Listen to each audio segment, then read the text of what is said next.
Olá, o Discussão Nacional está começando agora. Como você sabe, todas as semanas o presidente da Assembleia Legislativa do Estado de São Paulo, deputado Fernando Capês, conversa com uma personalidade pública para que juntos possam explicar de uma forma clara os acontecimentos que marcam o Estado de São Paulo e também o país. Hoje, aqui em nossos estúdios, o vice-governador do Estado de São Paulo, Márcio França, líder e presidente do Diretório Paulista do PSB. França acumula ainda a Secretaria de Desenvolvimento, Ciência, Tecnologia e Inovação. E é à frente desta pasta que o vice-governador comanda um dos maiores orçamentos do Estado, 12 milhões e meio de reais. Conheça um pouco mais da trajetória do vice-governador de São Paulo, Márcio França. Acompanhe. Advogado por formação, o vice-governador de São Paulo, Márcio França, tem 52 anos e nasceu em São Vicente. Na cidade do litoral paulista, assumiu a prefeitura por 2 mandatos, de 1997 a 2004, e presidiu o Conselho de Desenvolvimento Metropolitano da Baixada Santista. Márcio França também foi eleito 2 vezes deputado federal por São Paulo, em 2006 e 2010. Ainda na área federal, trabalhou como assessor na FINEP, no Ministério de Ciência e Tecnologia. Presidente do Partido Socialista Brasileiro, o PSB, em 2010 assumiu a Secretaria de Turismo do governo de Geraldo Alckmin. No ano passado foi eleito vice-governador na chapa que defendeu a reeleição do governador do PSDB. Márcio França é também secretário de Desenvolvimento Econômico, Ciência, Tecnologia e Inovação.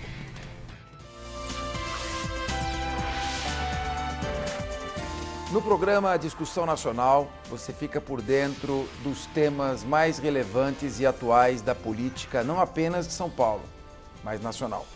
Estamos aqui com um político que desempenha um papel decisivo, não apenas na estabilidade do governo do Estado de São Paulo, governador Geraldo Alckmin, como também no quadro geral da política partidária em termos nacionais. Vamos saber um pouco mais como é que está, o que está acontecendo em Brasília, em São Paulo, no cenário político, nesse exato momento.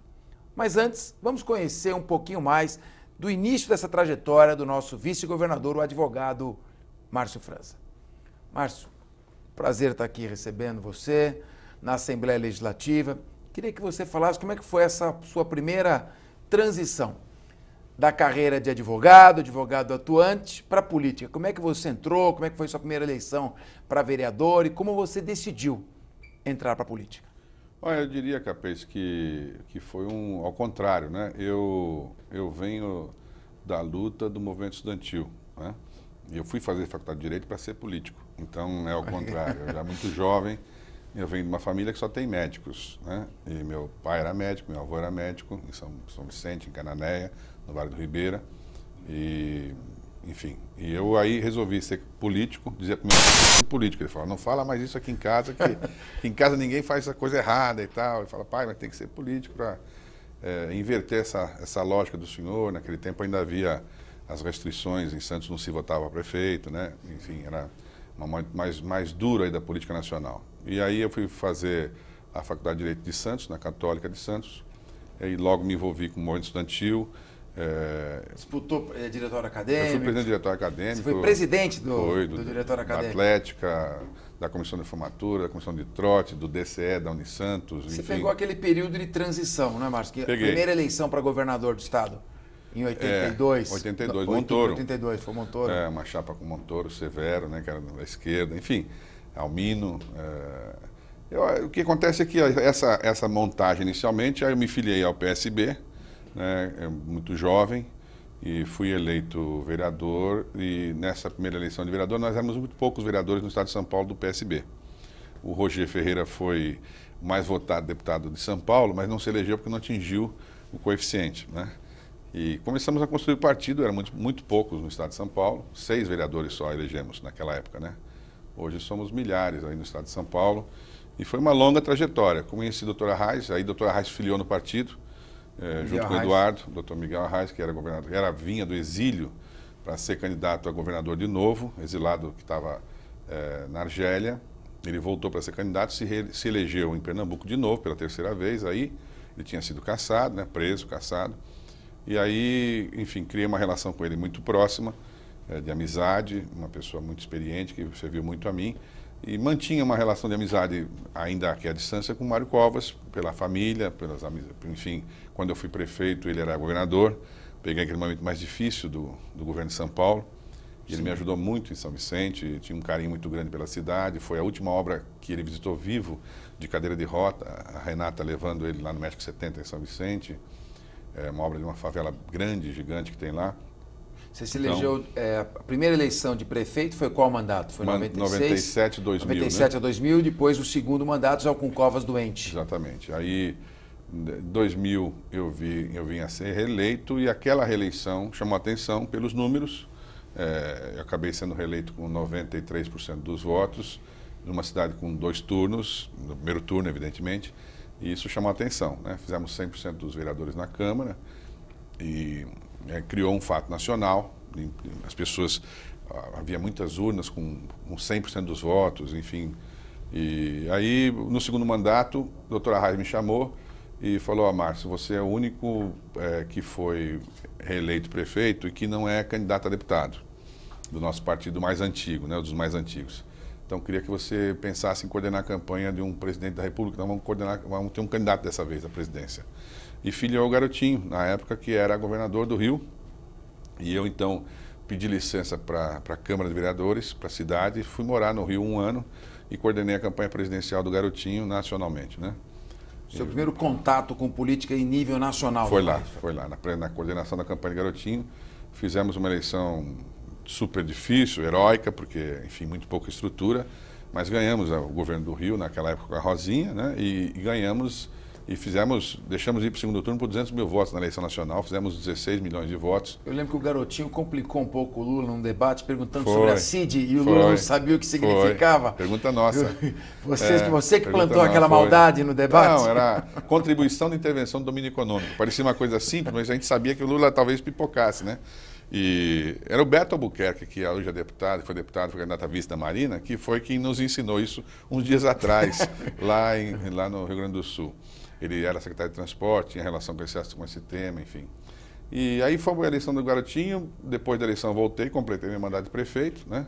Aí fui trabalhar com o doutor Arraes, à época o nosso partido indicava o Ministério da Ciência e Tecnologia. Perfeito. Fui para a FINEP, doutor Arraes sempre comigo, enfim. Depois o doutor Arraes faleceu, e aí fiquei com ele, ficamos juntos lá em Pernambuco, um período grande da doença dele. E aí ele veio a falecer, e quando ele faleceu, o Eduardo, por sucessão meio que natural, já era deputado, já era ministro, enfim, acabou assumindo a presidência. E criei uma relação de Eduardo de muita amizade. Era a pessoa que eu tinha mais relação, e acho que dele comigo é a maior relação também, não é? Era tesoureiro do Eduardo nacional, sou até hoje. E disso resultou numa estratégia de lançarmos o Eduardo presidente da República. Aí lançamos o Eduardo a governador, ele ganhou a eleição de governo lá, uma eleição difícil, tinha o PT de um lado e o DEM do outro lado, o governo contra o governo federal, enfim, ele entrou pelo miolo, criou um corpo, ganhou a eleição e fez um belíssimo governo em Pernambuco, enfim, aí foi para a reeleição, e da reeleição a gente já começou a preparar a eleição dele para a presidência, e naquela época eu pedi autorização da Nacional, lá no Palácio das Princesas em Recife, para vir para cá, para São Paulo, para, se por acaso o governador Geraldo me convidasse para ser secretário, para eu poder me aproximar do governador e aproximar o governador do Eduardo Campos, que eu achava que os dois tinham muita sintonia. Perfeito. Algum perfil era parecido. Ambos são muito religiosos, muito cristãos, muito católicos. Ambos tinham essa relação com a família muito forte, né? O Eduardo conheceu a Renata com 13 anos, era a única namorada que ele teve, se casou com ela, tem 5 filhos, tinha 5 filhos. Eduardo, portanto, eu achava que lá na frente podia dar alguma conversa essa história. Perfis parecidos. Foi muito bom. Acabamos convivendo juntos aqui um tempo. E depois, Eduardo lançou-se candidato a presidente da República. Aí nós fomos ajudar a coordenar a campanha dele nacionalmente e veio o desastre que vocês acompanharam, né, nacionalmente, uma tragédia. Você sempre teve uma militância política coerente. Sim. Você sempre foi um político, se é que hoje se define isso ainda, um político de esquerda. Sim. Você militou... Não, faculdade deve ter por volta dos anos 80, até meados da década de 80. Praticamente era o período ainda da ditadura militar. Era o finalzinho da ditadura. Final da ditadura militar. Você pegou, ainda não se elegia... Prefeito em Santos, não. Nem Cubatão. Acho que o Hélio Gaspar chamava, você pegou a fase da ditadura envergonhada, né? Aquela última etapa. É a saidinha, né? Isso, no finalzinho. E você, muito contestador, estudante, você se forma e praticamente já se elege primeiro mandato de vereador. Como é que foi ali na sequência? Só para fui vereador pelo PSB, havia um governo na cidade. Final de 80. Aí preparamos uma eleição para ganhar uma pessoa da nossa relação, que veio a ser deputado estadual depois, antes na Assembleia aqui, que era um deputado do PT, na verdade. Montamos um grupo que era PSDB, PT e PSB. Esses três juntos derrotamos os antigos e fizemos o prefeito do PT. Ele não foi bem no governo, né? Acabou não indo bem. E aí, na sucessão dele, eu pleiteava ser candidato a prefeito e ele falou que apoiaria se eu fosse do PT. Como eu não quis mudar para o PT, ele lançou um candidato e eu fui candidato apoiado pelo parlamento da cidade. E ganhei a eleição, uma eleição mais disputada, tive 50 e poucos % dos votos. Naquele tempo não tinha segundo turno em São Vicente ainda, foi ter na outra eleição seguinte. E aí fiz um mandato muito próximo do parlamento. Enfim, a cidade de São Vicente é uma cidade com muitas complicações financeiras, é o menor orçamento per capita do estado de São Paulo, um orçamento muito baixo, com 350 mil habitantes. Na época, com 300 mil habitantes, era 68 milhões de orçamento, R$200 por habitante ano. A média em São Paulo é R$2.000, 10 vezes mais, né? Difícil de administrar nessas condições. Mas o difícil é o mais gostoso, o difícil é o mais estimulante, né? E da dificuldade, faz a oportunidade. Foi um mandato muito bacana, com muitas novidades, enfim. São Vicente, como vocês sabem, é a cidade mais antiga do Brasil, cidade mais histórica, de 1532, o berço da democracia, onde foi feita a primeira eleição das Américas, antes dos Estados Unidos, né? Martim Afonso decretou as eleições lá, que foi feita em agosto de 1532, eleição para vereador, porque naquele tempo a eleição de vereador como sistema parlamentarista em Portugal, aqui foi feito nesse regime, então foi eleito um vereador e os vereadores foram eleitos e o mais votado virou prefeito da cidade, digamos assim, né? Tem até uma curiosidade, porque o João Ramalho foi eleito, e já morava aqui, enfim, e renunciou, porque se achou muito velho para ser vereador, né? E, bem, seja lá como for, foi prefeito... A Bartira não brigou com ele. A Bartira era uma das 50 mulheres que ele teve 50 filhos, né? Então, uma pessoa que ajudou a povoar aí um pouco do Brasil. E aí, depois da prefeitura, fui reeleito, fui para a coordenação nacional. Quando voltei, fiquei 2 anos afastado com o doutor Arraes e aí me elegi deputado federal. Quando eu cheguei na Câmara dos Deputados, Aldo Rebelo era presidente da Câmara e candidato à reeleição, porque ele já era o segundo, era uma mudança de mandato, de um para outro. Ele tinha sido reeleito e era candidato à reeleição. E nós montamos um bloco de esquerda, PSB, PCdoB, PMN, PHS, PRB, PDT, né? E formando esse bloco que tinha uns 74 deputados. Eu fui eleito líder desse bloco. E aí, durante os 2 primeiros anos, fiquei como líder do bloco e líder do partido. E, portanto, com uma influência grande, 74 deputados, era uma bancada bem grande, uma das maiores do Congresso. Participei do Conselho Político do Presidente da República, enfim, quer dizer, que tive uma convivência lá durante o primeiro mandato do presidente Lula. Nós tínhamos um ministério, uma relação com o Eduardo era muito forte, e preparamos a eleição da presidência da República com o Eduardo, né? Foi essa a trajetória. Você sai de um estudante de Direito, líder estudantil na Católica de Santos. Isso. Depois você daí vai para vereador de São Vicente, se reelege vereador de São Vicente, se elege prefeito, sim, se reelege com 93% dos votos. Isso. Faz o sucessor com 94% dos votos, 84% dos votos, se aproxima do Miguel Arraes, uma liderança histórica, política, nacional, né? Nacional, em termos nacionais, e aí você começa a se projetar nacionalmente. É isso. Você, na eleição agora nessa última que aconteceu, a tragédia, a morte do Eduardo Campos, vocês não pensaram em fazer uma composição com a candidata Dilma e já ter, por exemplo, assegurado um ministério? Você não procurou esse tipo de composição que seria mais cômoda? Vocês optaram por fazer... Como é que foi essa decisão? Eu intuía que, e o Eduardo também, e foi um convencimento que a gente fez com ele, porque no começo ele não estava tão seguro disso, mas com o tempo ele e Renata passaram a entender também como correto, depois todo o partido. Nós tínhamos muitos governadores, 6 governadores no Brasil, não era fácil fazer esse rompimento, né? Então a gente intuía que aquele modelo do PT estava começando a fazer água, né? A presidente teria dificuldade no mandato dela, ela tinha errado gravemente na condução da política e as pessoas iam começar a perder as conquistas que tiveram ao longo dos anos. Eduardo começou a falar isso. A manifestação que teve dos jovens na rua foi o estopim, que todo mundo percebeu o que a gente já falava, né? Foi um deslocamento do eixo da política, quando o PT começa a fazer outras ligações políticas que não as nossas, e cria uma outra relação. E aí vai para uma coisa mais pragmática, e na nossa visão equivocada, e aí isso foi desaguar no convencimento do próprio Eduardo de que estava na hora de uma candidatura alternativa. Aí ele lança a candidatura dele, a gente sai do governo, lança a candidatura dele, e ainda escolhendo posições nacionalmente, mas uma terceira via entre as duas forças principais de PSDB e PT. E aí surge um fato, a rede que estava tentando se inscrever não consegue o seu registro. E eu ligo para o Walter Feldman, que foi presidente da Assembleia aqui, e como o presidente era meu amigo lá como prefeito de São Vicente, e Valtinho já estava vinculado à rede. O Walter praticamente era o político mais próximo à Marina. E falei pelo telefone, Walter, estou te ligando em nome do Eduardo, para te convidar para entrar no partido, no PSB, para você ter uma guarida, se você quiser ser candidato. E vou aproveitar para te falar, se você não pensa em a gente convidar a Marina para vir para o PSB também, né? Quem sabe a gente junta as duas coisas e tal. Ele falou, olha, é um convite oficial? Eu digo, é oficial e tal. E eu nem tinha conversado isso com o Eduardo. Depois é que eu liguei para o Eduardo para falar e tal. E ele me disse até que no dia não pôde tratar do assunto também, que ele estava entrando no médico, que soube que a Renata estava grávida naquele dia, né? Que eu estava falando com ele, que a Renata ficou grávida durante a campanha, né? Do 5º filho, esse neném que nasceu, o Miguelzinho, o último. E aí o Walter convidou a Marina, a Marina aceitou.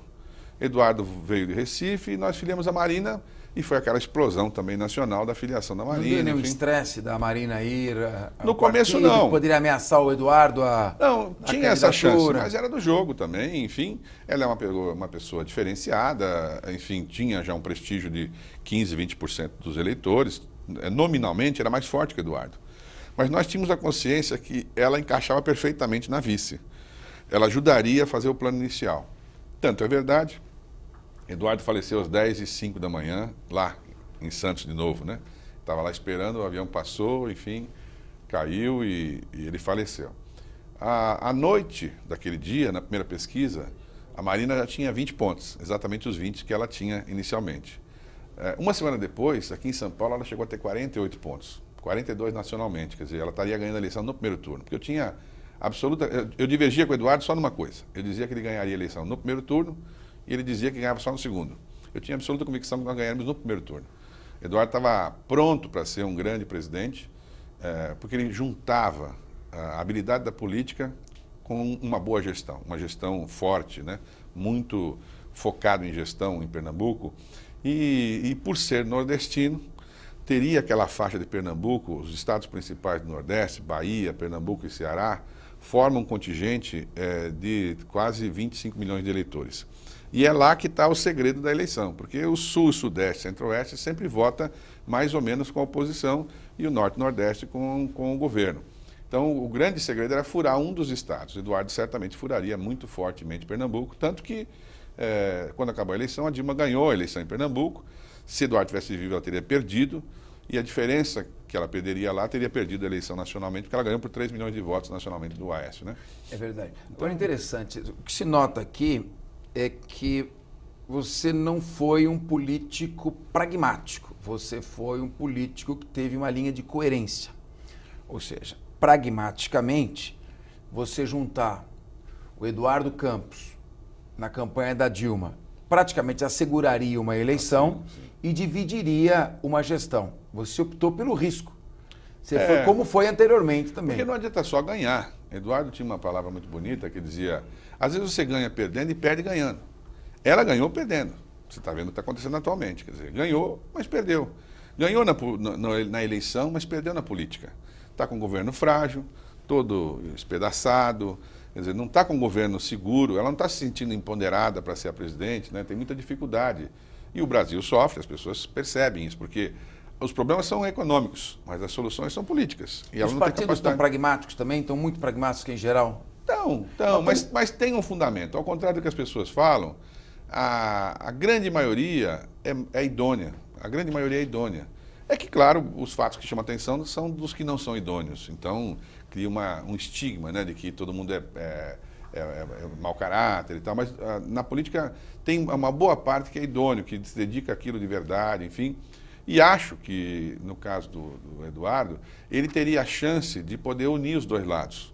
O que tinha de melhor no PT e o que tinha de melhor no PSDB. Porque a gente sempre falou, olha, na parte do governo, o Brasil teve 3 fases importantes. Os 10 primeiros anos depois da ditadura, o PMDB foi um grande partido que nos legou a democracia, a Constituição, nos deu princípios democráticos sólidos, hoje consolidados. A fase seguinte com o PSDB foi uma fase super importante, estabilidade econômica, responsabilidade fiscal, um sistema financeiro sólido, enfim, gestão com responsabilidade, coisas importantes. E a fase do PT teve uma fase importante, inclusão social, uma multidão de pessoas, o Nordeste se sentir parte do país, tudo foi importante. Mas a fase nova, que as pessoas estão em busca, presidente Capês, eu acho que é qualidade de serviço público. Está na hora da 4ª fase, na qualidade do serviço público. E isso não se dá através de grandes subidas e descidas. É só com a estabilidade, com a reta. E por isso eu percebo, no caso de São Paulo, porque estou no governo agora, a diferença do que São Paulo produziu nacionalmente. São Paulo, ao longo dos anos, você vê, São Paulo não elege um presidente da República paulista desde 1906, que foi Rodrigues Alves. Né? Então você veja que faz 109 anos que nós não temos presidente da República. E mesmo assim, é um estado que caminhou. Enquanto todo mundo fechou com déficit orçamentário, São Paulo fechou com superávit no ano passado, 5 bilhões. Não é? São Paulo praticamente, de verdade, é uma locomotiva nacional. Claro, tem estradas, é verdade. Tem infraestrutura, é verdade. Tem porto, aeroporto, hidrovia, tudo isso é verdade. Tem corpo técnico, tecnológico, é verdade. Escolas, universidades, FATEC, ETEC, 500 mil de alunos na rede pública gratuita. O maior complexo público gratuito do mundo, entre USP, Unicamp, Unesp e Paula Souza. Quer dizer, é um negócio de porte, FAPESP, 1%, todo o dinheiro para a pesquisa, mas tudo isso não seria suficiente se não fosse a estabilidade da governança. O jeito de governar. O governador tem uma maneira de governar que é um contraponto nacional. É muito estável. Não há insegurança. Ninguém aqui em São Paulo tem dúvida de que vai ser pago o 13º, tem? Agora, nacionalmente, em todo lugar tem dúvida. Vai nas prefeituras para você ver só como é que está. Vai nos estados, né? As pessoas estão em dúvida como é que vai ser. Você acha que nós estamos entrando numa fase em que o eleitor está procurando mais o profissionalismo, a austeridade e a eficiência do que o discurso ideológico? Nós estamos perdendo isso um pouco? Como é que... Não, eu acho que o que o eleitor está em busca, como ele disse, é assim, me dê a qualidade do serviço público. Eu quero a outra fase. Bom administrador, quando os bom meninos gestor. Levantavam nas ruas aquelas placas, eu quero qualidade FIFA, lembra? Mal sabiam eles que a FIFA ia padrão dar nisso, FIFA né? era aquele.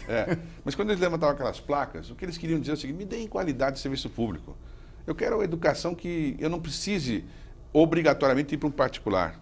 Eu quero uma saúde que não precise ter um plano de saúde. Eu quero que funcione, entendeu? Eu quero que funcione. E aí eu vou optar se eu quero o público ou o privado. Hoje a pessoa é meio empurrada para o privado, não é? E acho que isso só se consegue com estabilidade, entendeu? Porque você não consegue fazer isso com essas coisas assim de altos e baixos. Esse jeito brasileiro de euforia e depressão. Lembra, há 5 anos atrás nós estávamos com o Cristo Redentor subindo, parecia uma euforia, que não devia ser uma euforia. E agora estamos na depressão, que também não é uma depressão absoluta, mas parece uma depressão absoluta. Então, essa coisa do altos e baixos não dá certo com estabilidade. E o investidor, o capital exterior, o capital externo, o empreendedor, ele só vai se ele tiver segurança jurídica e segurança política. E isso ele não encontra nacionalmente. Então, esse modelo que a gente colocou, porque, repare, não te parece estranho? São Paulo abriu, nesse primeiro semestre desse ano, 2015, agora, 85 mil novas empresas na Junta Comercial de São Paulo, contra 82 mil no ano passado. Ora, o paulista é doido, quer dizer, no meio da crise, ele continua acreditando, ele monta empresa, é o espírito empreendedor, mas a segurança jurídica. Ele sabe que aqui não tem riscos, ele vem, o que está combinado, está combinado. Isso eu acho que é o modelo que o Brasil está a requerer. Bom, você é um político claramente mais à esquerda do que à direita. A sua trajetória, Sou. Sua trajetória Claro, diz isso. Claro. Você esteve com o grande Miguel Arraes. No sentido de que o Estado tem que ter força. O Estado frágil, menor, que deixa o mercado reagir, o mercado reagindo, num país equilibrado como na Suécia, tudo bem. Mas num mercado brasileiro, onde as pessoas mal têm direitos, porque não têm condições de exercer os direitos, é claro que se o Estado não tiver força, O mais forte come o pequeno. Né? Então, mas essa linha de esquerda também ela é complementada pela linha do administrador eficiente. É um dado, você se reelegeu com 93% dos votos. Se você tivesse feito uma gestão temerária, você não conseguiria se reeleger. Claro. Então você tem o administrador eficiente, a experiência do administrador eficiente e o político já de uma certa longevidade militando nessa linha de esquerda.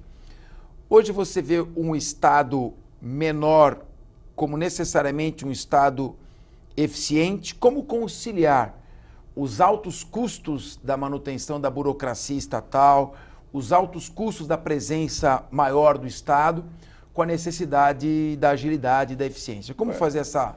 O Estado tem que desburocratizar, né, e centrar naquilo que é essencial. Educação, saúde e segurança pública, não é isso? Educação, saúde e segurança pública tem que funcionar.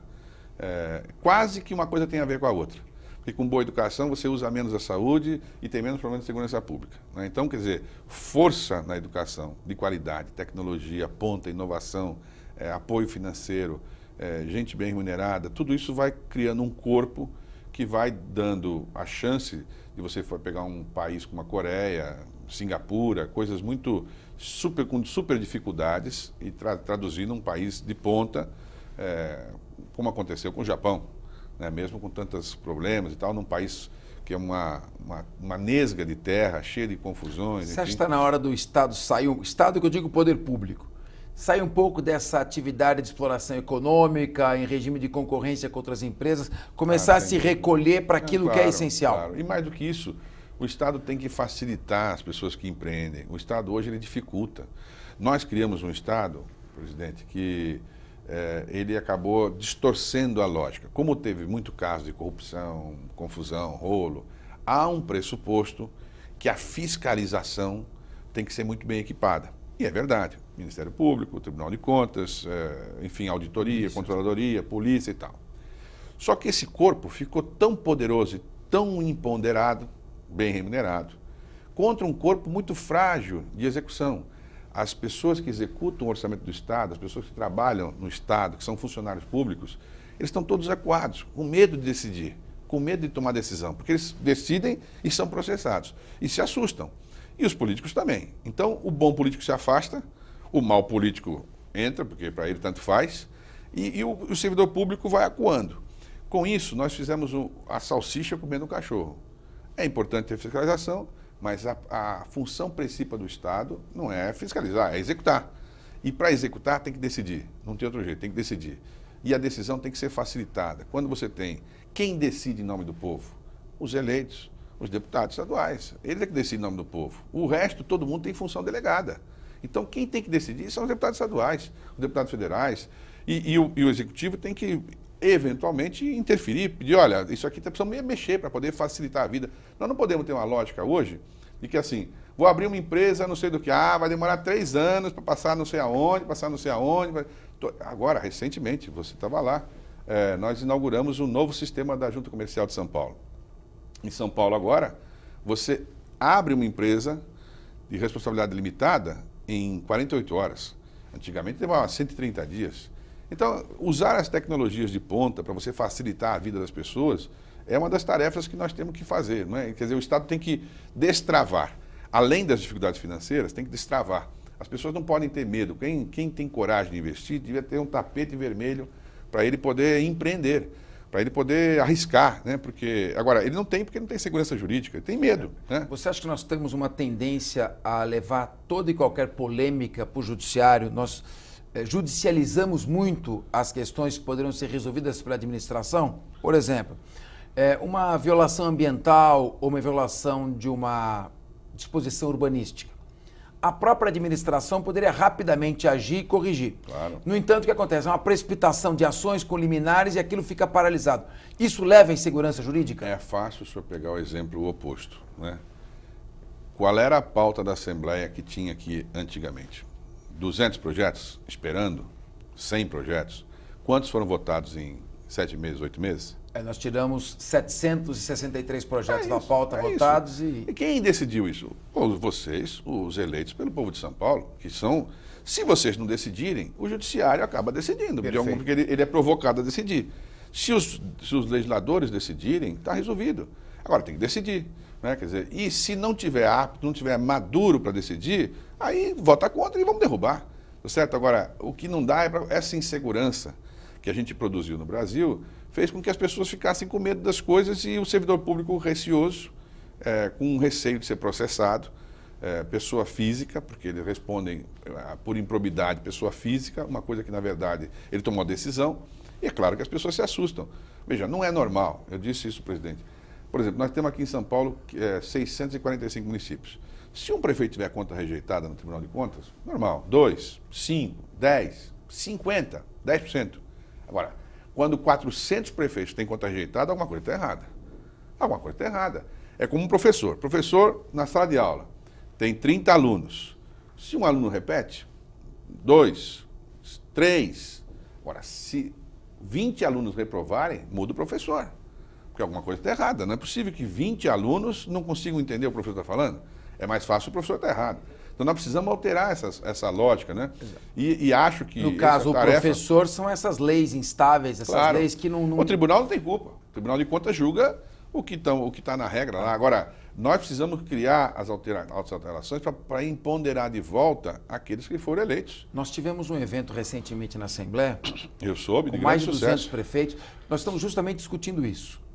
Número 1, que regras são essas que equiparam um prefeito que comete um vício formal, desobedece uma regra, uma disposição, com o prefeito que pratica ato de corrupção. Os dois estão na vala comum. Claro. Então, os dois são multados. Então, primeiro, a legislação precisa ser corrigida, adaptada. E segundo, não é possível que você instaure um inquérito civil público, no caso o Ministério Público, ou se inicie um tipo de apuração e fique a administração paralisada indefinidamente por anos, onde ninguém toma uma decisão. Nós estamos empurrando os problemas com a barriga para frente? Como é que nós precisamos dinamizar isso? No fim, assim, na dúvida, para não errar, melhor não decidir. É a lógica que se segue. Na dúvida, para não errar, melhor não decidir. Então eu vou ganhando tempo. Eu vou ganhando tempo, aí no final eu saio, entra outro e tal. E isso não é o que as pessoas querem. A população quer a solução, quer a resposta, né? E quer o enfrentamento. Repare, estou dando um exemplo assim, aqui nós estamos no maior estado do Brasil, né? Com um governador que é governador pela 4ª vez. Então, um homem extremamente experiente, né? Por que ele consegue ter a segurança? Porque ele criou um formato institucional. Quer dizer, não tem margem para você chegar lá e nomear um amigo seu para ser diretor não sei do que, só porque ele é do teu partido. Não tem esse espaço. Não há como fazer isso, entendeu? Profissionalizar. Ou o sujeito é competente para fazer aquilo, ou ele não se encaixa. Porque o comitê de busca não chega nele, entendeu? Então, isso facilita, não é? Eu acho que é importante dizer que essa mesclagem, porque é como se você tivesse... Não dá para você usar como referência as regras que existem nacionalmente para Cananéia ou para Borá e para Guarulhos. Que são 2 cidades, Campinas. As cidades que têm 500 procuradores para ajudar, contra uma cidade que às vezes tem um procurador que é o mesmo que ele é o contador, ele é o tesoureiro, ele é o advogado, ele é tudo na prefeitura, né? E nós temos que criar, portanto, mecanismos de destravar e às vezes facilitar para que a pessoa possa ser julgada por quem é dono do poder. O dono do poder é o povo. Ele que tem que julgar, ele julga, ele sabe julgar. A gente não pode desprezar o povo, achar que ele não sabe julgar. Ele sabe julgar. Como é que ele foi tirando devagarzinho as pessoas que não prestavam e vai fazendo aqueles que são os melhores sendo eleitos? É porque o povo sabe julgar. Agora, se a gente quer tirar do povo essa autoridade, não é? Achando que todo mundo que está eleito não presta e desanimando o povo, dando a impressão que não vota, que tanto faz quem se elege. Não é verdade que tanto faz. Quando você elege certo, você melhora a sua vida, e quando você vota errado, você piora a sua vida. É isso. E a única chance que o povo tem de todo mundo ser igual é na hora do voto.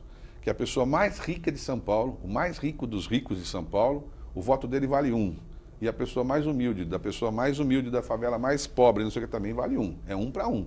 Então, nessa hora, se você tirar o poder desse assunto, dessa força, você, na verdade, está jogando fora a única chance que as pessoas têm de furar esse bloqueio, né? E acho importante que aqui em São Paulo é feito assim, a gente quer que essa modelagem possa ser feita nacionalmente. Claro, vai ter crítica, é normal, todo lugar tem crítica, não dá para você fazer uma... E até porque se não houver a crítica também não tem graça nenhuma, tem que ter a crítica, a oposição, enfim. Mas é inegável, é só olhar a estabilidade do Estado, o crescimento do Estado, a segurança do Estado, o que está implantado em São Paulo. Por que São Paulo, se fosse um país, estaria entre os 10, 15 maiores países do mundo, né, mesmo numa situação dessa? Você veja, eu estou dando um exemplo. Por mais que a gente se esforce, se o déficit nacional inteiro, por mais esforço, o governador esse ano cortou 20% do orçamento em custeio em dezembro. Depois cortou mais 10%. Eu sei que aqui na Assembleia fizeram a mesma coisa. Encaixar o orçamento. Num momento melhor, vamos abrir de novo, mas agora tem que encaixar o orçamento. Agora, o sujeito não encaixa o orçamento, explode o orçamento. Cria um déficit público, aumenta a inflação, isso penaliza todo mundo. Presidente, para cada 1% de juro que a Presidente da República bota no preço da Selic, 1% cada vez que o Banco Central se reúne, que ninguém sabe, quem é que sabe? Eu desafio uma pessoa a vir aqui em público, que não seja alguém de lá, para dizer quais são os nomes das pessoas do Banco Central que decidem qual é o valor do juro. Ninguém sabe. É meia dúzia de pessoas que decidem qual é o juro. Que parece uma coisa besta. Para isso, ninguém sabe. Muito bem, sabe quanto é que é? Cada 1% de juro é 15 bilhões a mais de orçamento. 15 bilhões. Cada vez que você reúne lá, fala, aumentar mais 1%. Aumentar mais 15, aí tem que tirar 15%, tem que tirar 15 bilhões de outro lugar. Tem que cortar a Bolsa Família, tem que cortar não sei o que lá, tem que cortar a aposentadoria. Quer dizer, será que a gente não tem que mudar essa lógica? Pelo menos vamos dividir essa decisão por todo mundo. Os governadores têm que ser chamados, falar, vem cá, você concorda que abaixe o juro ou que aumente o juro? Porque o Brasil tem um juro estratosférico e, ao mesmo tempo, não consegue conter a inflação, não consegue produzir crescimento. Alguma coisa não fecha nessa conta. Né? Fala-se muito em saídas para a crise. Nós estamos aqui discutindo, quer dizer, insegurança jurídica. Precisamos de normas mais estáveis, claras, que não deem margem a tanta polêmica. Uma administração que solucione os seus problemas de maneira mais rápida sem usar o judiciário. E um judiciário que seja mais ágil nas suas respostas. E um Estado que não seja onipresente, porque ele não vai dar conta. Claro. Simplesmente ele não vai dar conta. Agora, o outro caminho é a educação. Com a sua experiência de administrador, o que falta para que a gente tenha um ensino, pelo menos um ensino fundamental, em período integral, de qualidade? Por que a União não une o seu orçamento com o do Estado, com o dos municípios, fazem um caixa só, transferem para os municípios a administração desse ensino e garantem ensino integral, gratuito e com uma qualidade melhor? Nós não estamos muito desorganizados. Eu vejo o governo federal concentrado no ensino universitário, distribuindo bolsas de pós-graduação no mundo inteiro, quando nós temos um ensino fundamental que não ensina nem a escrever. Presidente, como é que vamos fazer isso? É o quarto ministro da Educação em alguns anos aí, né? Quer dizer, é o quarto que muda. É difícil. A pessoa começa lá, daqui a pouco a troca porque tem que dar para um partido tal. Quer dizer, essa instabilidade, não há Cristo que resolva, porque a pessoa mal começa o projeto dela, já está na hora de sair para entrar outro, né? Eu acho que não é melhor concentrar a educação em uma unidade da federação, ou no município, ou no Estado, ou na União, e joga toda a verba para dar qualidade ali. O que é a solução que todos apontam? Isso é quase unânime. Ensino integral para o ensino fundamental. Se não fosse fundamental, não tinha o nome fundamental. Os legisladores chamaram de fundamental. Então, o fundamental é esse. É o mais importante. Não tem sentido você bancar outras esferas de governo, de educação, com muito recurso e não sobrar para o fundamental. Tem que sobrar para o fundamental, né? E tem que, claro que você não pode apertar um botão e explodir o resto, mas você tem que desacelerar e ir colocando no fundamental, para que o fundamental possa ser de porte. E tem que ter, na sequência do fundamental, um técnico robusto, como saíram aqui, o padrão que nós temos aqui em São Paulo, de ETEC e FATEC, é um padrão que os meninos saem com 80%, 90% trabalhando, empregados. Todo mundo que conhece ETEC e FATEC sabe o que eu estou falando. Você faz o curso e o menino sai empregado. Quer dizer, então, há chance de furar o bloqueio se a pessoa tiver isso. Agora, o padrão da Coreia, 81% das pessoas fazem curso técnico. No Brasil, menos de 14%. Então, é claro, está uma distorção, né? Então, todo mundo vai atrás de um curso universitário. Não adianta formar a pessoa em muitos cursos universitários que depois não tem emprego para todo mundo nesse curso universitário. Quem sabe tivesse um bom técnico, um técnico de qualidade, entendeu? A política industrial brasileira foi destruída. O Brasil simplesmente explodiu. Nós estamos com hoje 10,5% do PIB nacional em indústria. A gente avançou muito na área de pecuária e agricultura, claro, mas com tecnologia. O que antigamente se pegava lá em 1532 a cana e moía para fazer garapa e açúcar, hoje faz açúcar, energia, um monte de sofisticação, álcool, tudo a partir da mesma cana. Nós precisamos reorganizar todo o país de maneira de se fazer. Primeiro o alicerce. Meu avô dizia, filho, neto, põe primeiro a meia, depois você põe um sapato. Claro. Leia a primeira página, que você vai ler o livro inteiro. Parece que a gente quer começar pelo telhado. E não vai dar certo. A ansiedade da improvisação, né? O governador Geraldo Alckmin tem uma frase que eu gosto muito, diz que a disciplina, né, ser dotado e acaba vencendo a inteligência. Então, ele é um homem muito disciplinado, né? Segue um roteiro que é franciscano. Lógico, sequencial. Claro, as pessoas se sentem seguras, as pessoas vêm, sabem discutir, mas não há uma hipótese, ninguém passa na cabeça de ver o governador sentado numa conversa de um rolo qualquer, de uma conversa torta. Tem? Não há, nem na oposição. Você perguntar para a pessoa do PT, ele fala, pode não falar publicamente, mas não fala, porque as pessoas percebem que não é verdade, entendeu? É o estilo que ele adotou, que, a rigor, se as pessoas soubessem como é que ele trata com o recurso público e as coisas públicas, as pessoas levantariam aquelas placas que queriam padrão Alckmin em vez de padrão FIFA, porque ele é muito mais rigoroso que a FIFA e que todo mundo junto, né? Do ponto de vista do comportamento. Agora, acho que está amadurecendo para esse instante, não é? Quer dizer, essa coisa do perfil que ele foi implantando. E acho que lá ninguém é perfeito e todo mundo precisa de complementos, de novas ideias, de gente nova. Acho que ele fez uma mudança importante no governo nesse segundo mandato. Ele fez uma mudança importante, foi um ano muito difícil, ano com uma crise financeira enorme, crise cambial, crise hídrica, problemas de água. Veja, todo mundo fala, agora há pouco teve um negócio do prêmio dele, que deu por olhar, vai dar um prêmio para o governador, que ele vai ganhar um prêmio de gestão hídrica, tal. Repare, o prêmio não é do governador, o prêmio é do Estado de São Paulo, e é para dar mesmo. Porque um Estado como o nosso, que está nessa altura, a capital, com uma crise gigante que não tinha 70 anos e consegue sair dela, esse que tem que ser premiado. É o Estado de São Paulo, quer dizer, que é gerenciado por ele.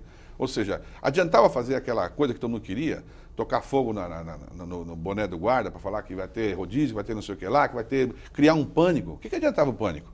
Para afastar as pessoas, para criar... Não adianta. Nós fizemos o que era possível fazer no momento certo. Agora estão chegando os novos apoios, como foi feito essa semana, um importante apoio de mais 4 metros cúbicos já na represa. No ano que vem mais 12 e nós passamos. Então, você vai lembrar, você presidente ou você telespectador, você lembra do teu professor de escola, aquele que era frouxo, que deixava acontecer e tal, ou você lembra daquele que era duro, que te cobrava as coisas, que te exigia? É claro que era aquele que você cobra, aquele que lembra. Porque ele se importava com você. Então, a gente vai lembrar dos momentos da crise, quem ajudou a gente a passar pela crise. E é por isso que tem que ser homenageado mesmo. Porque, ao contrário disso, é a pessoa que fala, tem um problema grave, o problema não é meu, é Deus, não sei o que lá e tal. Não, vamos resolver. E acho que essa transição que nós passamos esse ano, com situação financeira, se não é São Paulo, se não tem a folga financeira que tem em São Paulo, porque ele produziu, aí nós tínhamos realmente arrebentado, porque não ia ter solução. Porque uma crise hídrica, não chover como não chovia há 60 anos, 70 anos, é claro que é imprevisível. Como é que você vai prever? Nem no Japão, nem nos Estados Unidos, vocês viram lá no Katrina, em outros lugares, ninguém prevê um furacão daquela imensidão. Então, se você prevê um negócio de 70 anos, 80 anos, ninguém prevê. E é impossível. Ah, mas tinha um cientista que previu. Não, tudo bem, um cientista previu, mas o que você faria? Você gastaria mais bilhões e bilhões para poder preparar tudo para eventualmente não usar? Que tudo é emergência. Né? A austeridade proporcionou que São Paulo também enfrentasse essa crise. Claro. E é isso que eu digo, quer dizer, se o país tivesse a estabilidade da política, que não tem, passaria fácil pela crise econômica. Porque o Brasil tem problemas, mas tem um monte de atividades da economia que estão bem para chu. Você pega lá, tudo que for celulose, papel, ótimo, está num excelente momento. Sabe por quê? Porque os chineses passaram a usar papel em diversas áreas que você imaginar. Os chineses que não usavam passaram a usar. E agora estão importando muito papel. Bom para celulose, papel. O Brasil implantou tecnologias que antigamente um eucalipto você levava 8 anos, hoje com 2, 3 anos você está fazendo. Mesmo que fez com a cana. Então, naquilo que nós nos dedicamos, o brasileiro é muito criativo, né? E consegue fazer mudanças importantes, mas é preciso investir em tecnologia, em pesquisa, em ciência, né? Cada vez mais, para que você antecipe essas situações e crie inovações. Nós não podemos exportar um navio de soja e importar um contêiner de computador. Isso não tem lógica, né? Quer dizer, nós temos que exportar a soja, mas temos que também exportar o computador.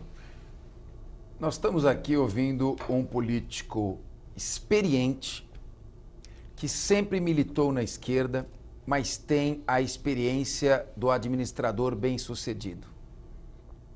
Gastar menos do que arrecadar, porque senão você se endivida e começa a gastar ainda mais. Produzir riquezas, estimular a produção de riquezas, para só então pensar em distribuir estas riquezas.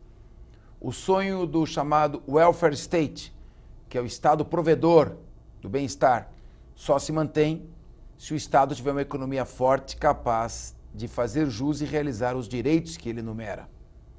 Por essa razão, um Estado que não seja onipresente, mas que se concentre onde ele precisa estar, como disse o nosso vice-governador Márcio França, saúde, segurança, educação, é um Estado que fica mais leve, menos custoso, menos burocrático e pode dar conta do bem-estar social. Foi uma aula de política e, ao mesmo tempo, de visão administrativa. Nesse encaminhamento para o final do programa, eu quero fazer agora uma pergunta de cunho pessoal ao nosso vice-governador Márcio França.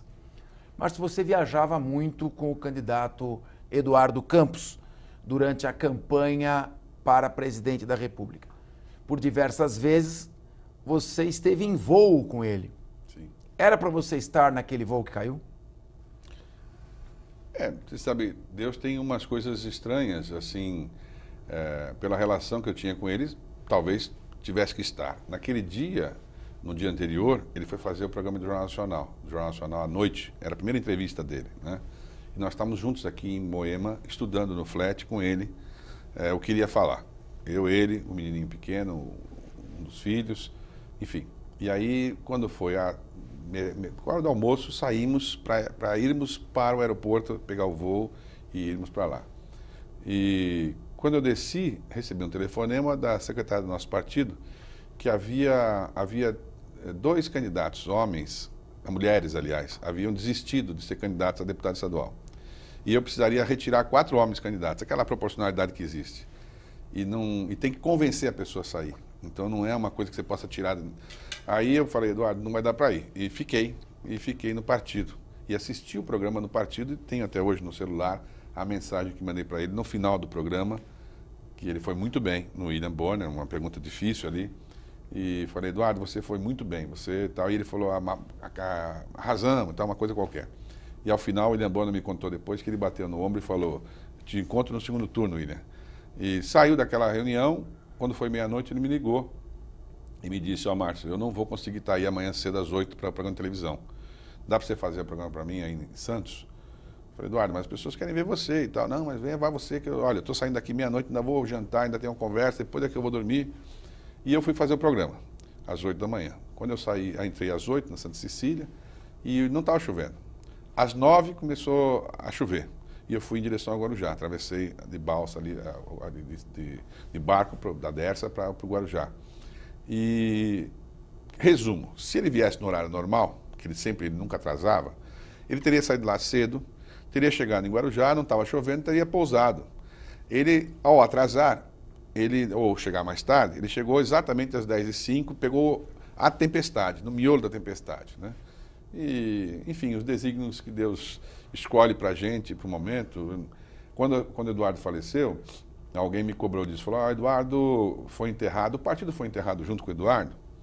Eu digo, não, o Eduardo foi plantado, né? As ideias dele foram plantadas e o partido vai continuar trabalhando com as mesmas ideias dele, né? De que o Brasil é muito maior do que a gente enxerga e a capacidade do brasileiro de fazer conciliação e criatividade e empenho é muito maior. E a gente vai encontrar essa solução e a solução vai ser a que ele mesmo plantou lá na frente. Em algum instante ela vai chegar, né? Está mais próximo do que antes.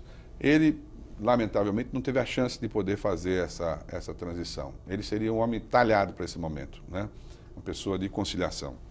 Mas outros surgirão. Eu acho que está surgindo aí pela frente e acho que são fases, como eu disse, a nova fase que o Brasil precisa de estabilidade, de segurança, enfim, está próxima de acontecer e ela é rápida.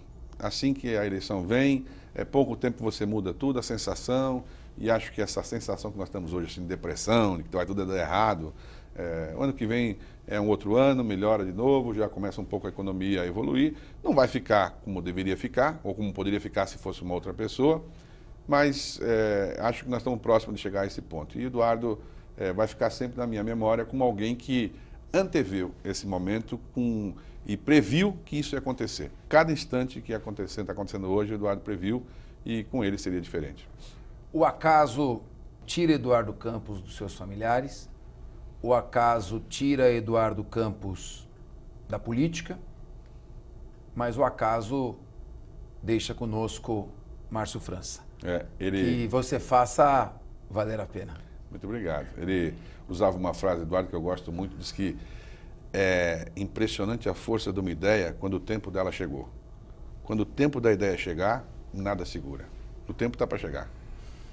Este foi mais um programa Discussão Nacional, em que temas de alcance nacional foram discutidos aqui na Assembleia Legislativa de São Paulo, hoje com o vice-governador Márcio França. Até o próximo programa.